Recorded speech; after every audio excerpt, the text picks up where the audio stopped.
Você acabou de entrar lá no Instagram e você está completamente viciado, assim como 80% do mundo, e as coisas carregam praticamente de forma instantânea.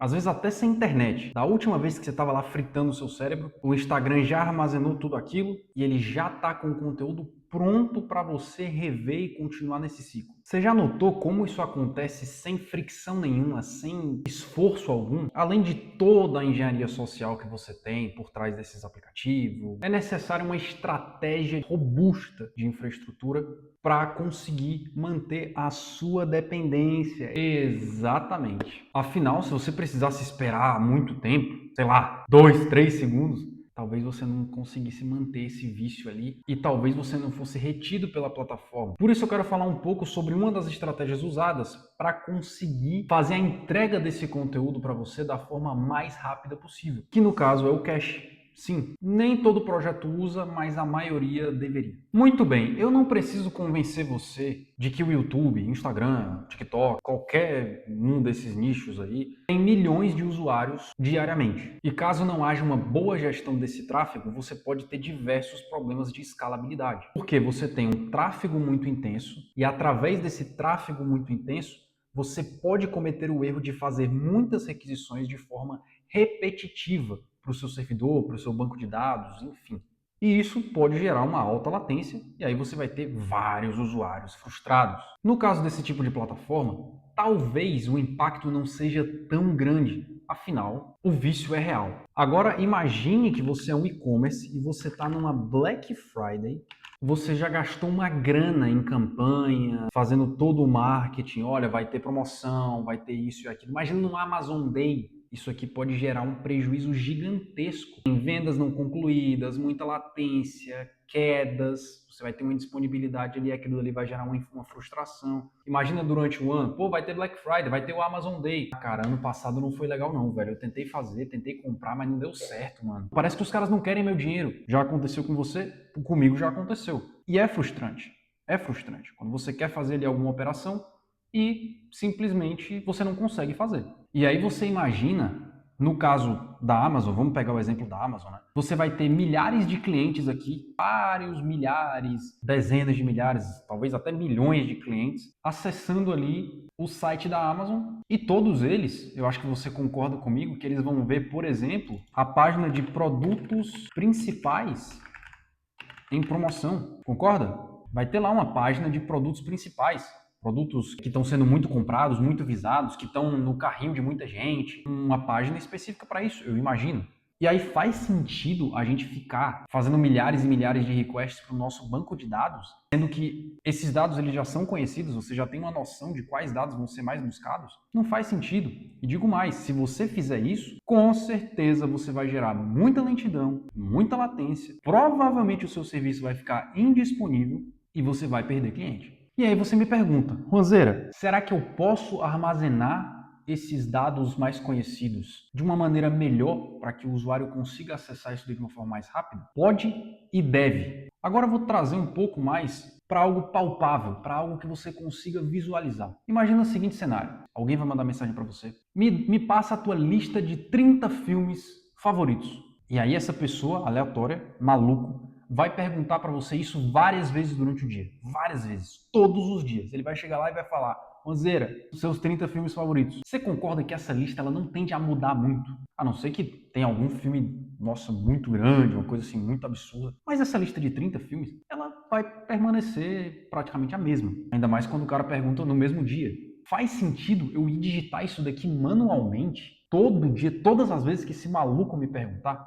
Não faz sentido. O que é que qualquer pessoa faria? Numa conversa comigo mesmo, ou num grupo que tem só eu, ou qualquer coisa assim, você vai deixar a lista lá, salva, e aí você vai reenviar aquilo dali pro maluco aqui. Né? Você vai ter aqui um maluco, maluco dos filmes, maluco dos filmes. Você vai deixar a tua lista aqui, salva, e todas as vezes que ele te perguntar, você vai lá copiar ou encaminhar a mensagem pro maluco dos filmes. Isso não faz sentido para você? Não é algo lógico que qualquer pessoa faria? Esse é o princípio do cache. A ideia é, cara, dados que são utilizados, lidos, processados repetidamente, a gente pode armazenar ali mais vamos dizer assim, né, mais pertinho do servidor, já deixar eles prontos, para quando alguém solicitar, eu só puxar de onde eu já tenho e entregar para ele de uma forma mais rápida, de uma forma mais simples. Reduzir o caminho, reduzir o esforço. Quando você pode fazer, o ideal é que você sempre faça, porque isso reduz o esforço da sua API, do seu banco de dados, do seu front-end e de qualquer outro recurso que você tenha na sua aplicação. Então, vamos entrar aqui um pouco mais em detalhes do que é cache.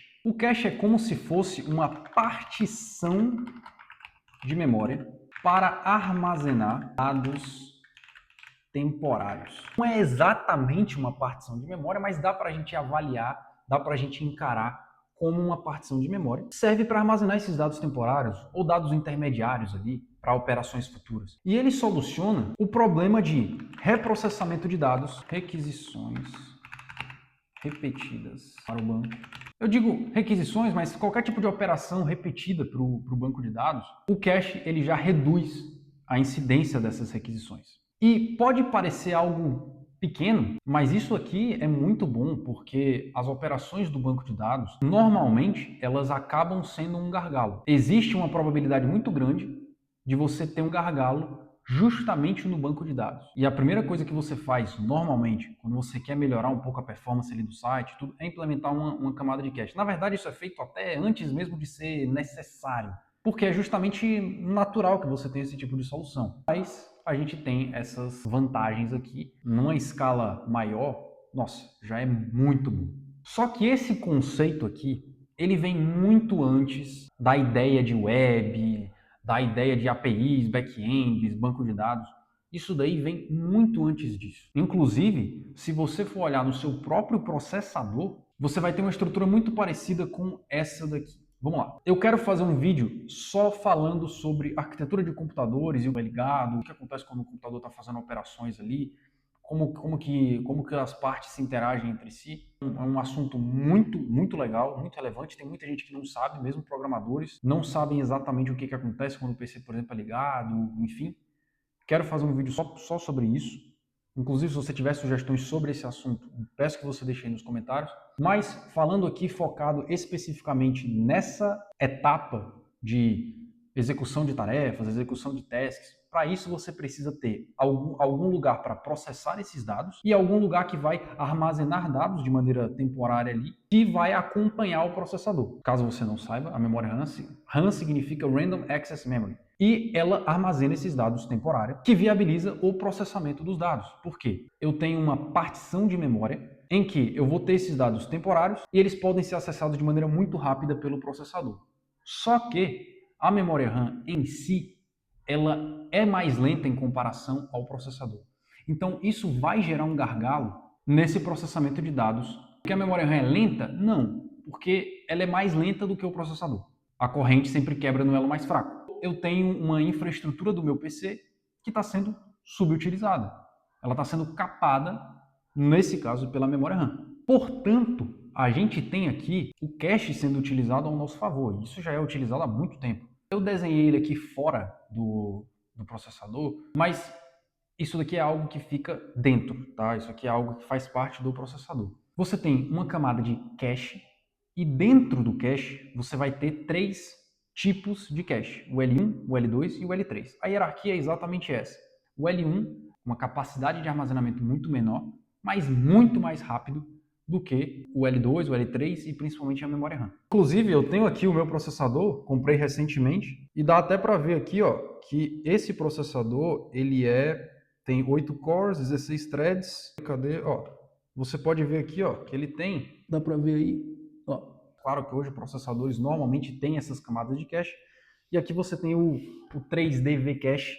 A ideia é essa, você vai ter o cache dentro do processador, os tipos L1, L2, L3, e aí segue essa arquitetura, onde o L1 ele é mais rápido, com armazenamento menor, o L2 é mais rápido do que o L3, mais rápido do que a memória RAM, mas com armazenamento um pouco maior do que o L1, é mais lento do que o L1, e assim por diante. O L3 ele é compartilhado por todos os cores do seu processador. Então tem essa pequena diferença, mas a lógica de leitura e tudo é basicamente essa.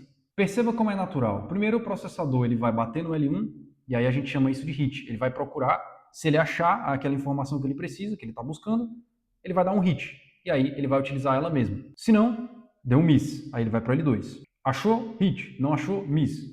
Vai para L3. Achou? Hit. Não achou? Aí ele vai para a memória RAM. E aí sim, da memória RAM, ele vai ter aquela informação para poder executar aquela tarefa específica. Essa solução aqui é exatamente a mesma que plataformas como Instagram, como YouTube, todas essas plataformas e praticamente todos os sites utilizam. Você vai ter isso aqui, tá? Você vai ter, primeiro, uma camada de cache, normalmente um Redis, mas pode ser Elasticache, pode ser alguma outra coisa mais solução em nuvem, enfim. Você vai ter uma camada de cache aqui entre a API e o banco de dados, e ao invés de você ficar batendo no banco de dados várias vezes, você simplesmente bate na camada de cache. Essa camada de cache vai ter ou não, se não tiver, preenche para que quando seja requisitado de novo, ele bata só no cache e não no banco de dados. E assim você evite essas operações repetidas. E aí você consegue ter esse controle melhor da memória no seu site, você consegue ter uma latência muito menor, principalmente não sobrecarrega o banco de dados, que tende a ser o elo mais fraco em toda essa arquitetura aqui. E aí dentro desse tema você tem alguns outros termos que eu não quero entrar em muitos detalhes agora, quero entrar mais para frente, mas por exemplo, você tem aqui o TTL, né, que é o Time to Live. Esse Time to Live, ele é o tempo que aquele dado vai ficar disponível dentro do cache. Ou dentro do, pode ser dentro do banco de dados também, se você tiver um Dynamo, se você tiver, consegue ter, se eu não me engano, acho que no próprio MySQL também você tem a possibilidade de colocar um Time to Live lá. É um cronômetro, é uma espécie de cronômetro. Quando esse tempo acabar, aquele dado vai ser limpo do banco de dados, né? Ele vai ser removido do banco de dados, vai ser excluído. E é isso, porque também é aquela coisa, o cache ele não é feito para armazenar. O cache ele é feito com uma camada de leitura barra escrita para facilitar, para ficar mais próxima do servidor e não precisar bater no banco de dados todas as vezes. Quem armazena é banco de dados. Dá para você ler do banco de dados? Lógico, você precisa escrever dentro do banco de dados. Mas a ideia é você não sobrecarregar com operações repetidas. Para isso você tem o Redis, para isso você tem Elasticache, para isso você tem alguma camada de cache entre os dois. E o Time to Live, ele é um mecanismo para limpar o cache sempre que for necessário, sempre que não for mais interessante ter aquele dado armazenado. Você tem a invalidação do cache. A invalidação do cache, a grosso modo, é a limpeza total do cache, é você invalidar tudo. Se você, por exemplo, apertar Ctrl Shift R no Chrome, você limpa o cache da tua página. Então você meio que dá um reset ali de todo o cache que estava sendo armazenado até aquele momento no seu navegador. Mas a invalidação do cache é algo que é mais comentado, acho que vai fazer mais sentido quando a gente falar sobre CDN, que eu quero guardar isso daqui para outro vídeo. Mas o CDN é o Content Delivery Network. Se você já mexeu com CloudFront na AWS, você provavelmente sabe o que é a invalidação de cache, para que serve. Mas a invalidação do cache é justamente para você invalidar, para você limpar o cache quando você tem, por exemplo, o seu front-end sendo armazenado em uma CDN, sendo distribuído por uma CDN, você invalida o cache para que, teve um update no meu front-end. Você precisa invalidar aquele cache para que o seu usuário tenha aquela rede de conteúdo limpa e agora ele vai receber esse novo conteúdo que foi buildado e que foi deployado para o seu site. E aí você tem a invalidação do cache e você tem as CDNs que são baseadas em distribuição de cache. E agora, para finalizar o vídeo, eu queria trazer um exemplo prático, porque é para isso que a gente está aqui. O pai usa o JavaScript e o Node, porque é muito mais fácil aqui de fazer essas demos, mas aí você vai ter outras ferramentas para fazer isso com outras linguagens, com outras tecnologias. Isso aqui é só uma demo. Eu utilizei o Express só para simular um servidor Node simples e utilizei o LRU Cache como uma lib de cache para a gente conseguir ter a visualização desses dados e a simulação de como isso mais ou menos funcionaria em produção. E aqui você pode ver, eu tenho um fake database aqui, aleatório, mocado, só para a gente ter um comportamento parecido com o de banco de dados. Temos aqui a instância de cache, você pode ver que eu defino o máximo de dados que eu quero salvos no meu cache, e um TTL também, né? O TTL lá que a gente já comentou, então é 1000 vezes 30, aqui ele colocou 1000 porque são milissegundos, então vai ser 30 segundos que aquele dado vai ficar salvo, eu quero manter ele por 30 segundos, depois disso eu não me importo se esse dado vai ser salvo ou vai ser limpo, tanto faz para mim, eu só quero guardar esses dados por um determinado tempo. E aqui eu tenho uma função de getFromDB que é só para simular uma latência, não tem nada de especial aqui, mas aqui de fato são as rotas. A gente tem a rota de NoCache, que eu passo um ID, Então, se eu vier aqui no meu querido do meu Insomnia, eu tenho aqui a rota de no cache, 146 milissegundos, 128. Perceba que eu estou pegando o mesmo item, tá? O item de ID 1, 114, 110, 109, 115 e por aí vai. Perceba que, mesmo sendo um banco mocado, toda vez eu estou precisando bater lá no meu banco. Com um usuário, isso funciona, mas à medida que isso escala, vai dar problema. Por isso eu tenho a outra rota específica para o cache, só para a gente demonstrar, claro, você teria o cache natural na sua aplicação, para todas as rotas, mas aqui a gente tem o cache. E aqui, ó, você vê que eu utilizo a minha instância de cache, que faz essa validação. Eu imagino que internamente eles devam usar uma espécie de hash map para isso daqui, assunto para outro vídeo, mas para ter essa busca otimizada, eu imagino que seja algo mais ou menos nessa estrutura. E aí, ó, se eu tiver um miss, ele vai buscar do banco de dados e, a partir daí, ele vai salvar no cache. Da mesma forma, a lógica aqui é a mesma. Então, eu venho para cá, tenho o cache, vou bater no cache, ele vai source de B, 109 milissegundos, mas se eu bater de novo, apenas 10 milissegundos. Você vê que eu praticamente nem tive delay aqui, justamente porque agora eu estou pegando do cache, uma partição de memória muito mais rápida, muito mais otimizada, feita para leitura e feita para que você não fique fazendo buscas repetitivas no seu banco de dados. E aí eu também tenho aqui a de stats, né, onde eu salvo, só para a gente ter uma noção, que quando eu tenho um cache hit, significa que aquele dado foi encontrado no meu cache e foi retornado. O cache miss, que é não foi encontrado no meu cache, precisou voltar para o banco de dados. E aí, quantas chaves aqui eu guardei no meu banco de dados. Então, ó, se eu vier aqui e agora ao invés do 2 eu quero o 6. Beleza, peguei do banco. Agora eu vou pegar aqui, tenho mais uma chave guardada no meu cache. E por aí vai. Então é isso. Eu agradeço demais por você ter ficado até aqui. Eu estou tentando trazer esse tipo de conteúdo com uma frequência semanal. Quero inclusive aumentar isso, mas por enquanto quero manter os envios semanais. Se você gostou do vídeo, eu peço que você deixe o like, se inscreva no canal. Peço também que você compartilhe o vídeo, sei lá, no seu grupo de faculdade, enfim. Então, agradeço muito por você ter chegado até aqui no vídeo. Para você que não sabe, meu nome é Juan, sou brasileiro, como dá para perceber, mas atualmente estou morando em Portugal. Saí recentemente do Brasil e estou aqui com esse canal justamente para a gente trocar ideia e trazer mais sobre esse conteúdo um pouco mais técnico, porque às vezes a gente esquece um pouco do conceito, mesmo usando todo dia. Acontece da gente esquecer, acontece da gente não lembrar alguns detalhes. Então, estou trazendo isso daqui justamente para manter sempre a mente ativa e esses conceitos sempre na ponta da língua. Então, é isso aí.